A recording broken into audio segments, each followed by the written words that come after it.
Have you ever felt this pull towards something that doesn't really have an immediate reward?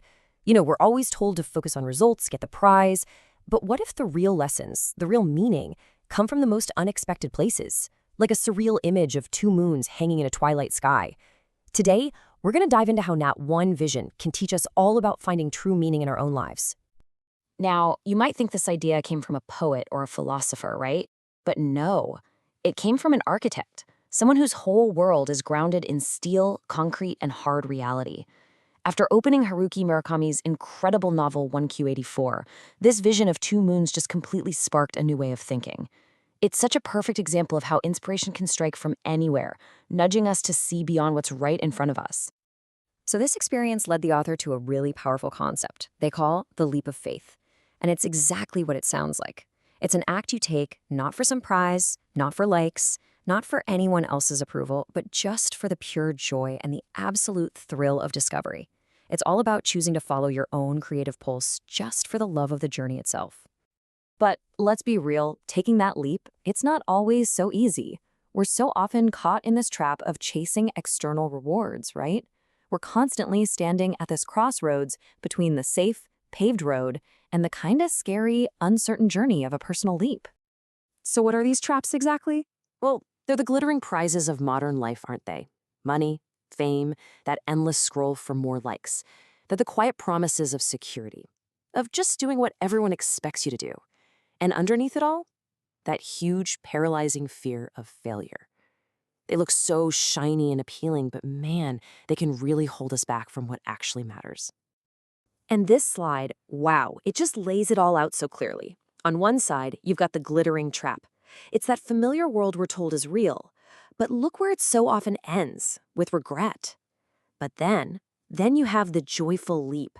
That's like seeing that second moon. It leads to all the good stuff. Clarity, real meaning, connection, joy, discovery. Ultimately, you got to decide which set of outcomes you're really after. Now, this idea of taking a joyful leap, it's not some brand new concept. Not at all. In fact, history and art are just filled with incredible people who chose this path. So let's look at a few leaps that really light up the way. First up, let's talk about the man who kind of kicked this whole thing off for our author, Haruki Murakami. He's famously a super disciplined runner, but here's the thing. He doesn't do it for fame or to win races. He runs for the rhythm. It's a joyful act that fuels the creative pulse that allowed him to write masterpieces like 1Q84. It's part of his process. And then you have the absolute legend, Georgia O'Keeffe. She took a massive leap when she started painting the desert flowers of New Mexico. She wasn't driven by what the trendy art market wanted. She was simply deeply moved by their quiet, tough beauty. Her leap was purely for the love of her subject. And we can go way, way back, centuries even, to the poet Rumi. His poetry was never a career move. It was a form of devotion, a dance with the divine. His work was totally unbound by any need for worldly gain. And yet, look at it. It has echoed through hundreds of years. So, what do all of these leaps, from famous artists to our architect author, really have in common? What is the real prize at the end of the day? Well, that's what we're about to explore as we talk about finding your own rhythm. So, the real payoff.